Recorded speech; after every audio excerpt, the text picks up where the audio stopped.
Hi friends, ఈరోజు నేను తెలంగాణ చారు చేశాను. చూడండి, బ్యాచిలర్స్ చేసుకొని వాళ్ళకి ఇది చాలా సింపుల్గా ఉంటుంది. ఫస్ట్ ఏం లేదండి, ఫస్ట్ ఆయిల్ పోసి జీలకర్ర ఆవాలు వేసి తర్వాత పచ్చిమిర్చి వేయాలి.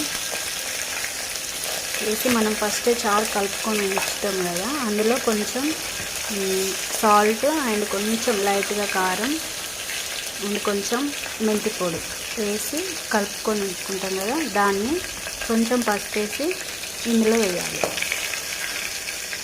వేసి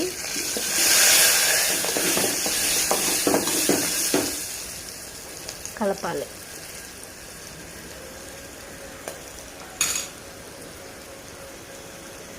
చారుని ఇందులో వేయాలి ఫ్రెండ్స్.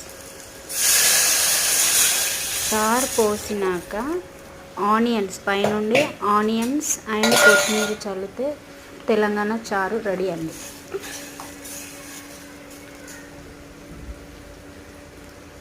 ఆనియన్స్, ఉల్లిపాయలు అండ్ కొత్తిమీర చిన్నగా చాప్ చేసుకొని అయినా వేసుకోవచ్చు.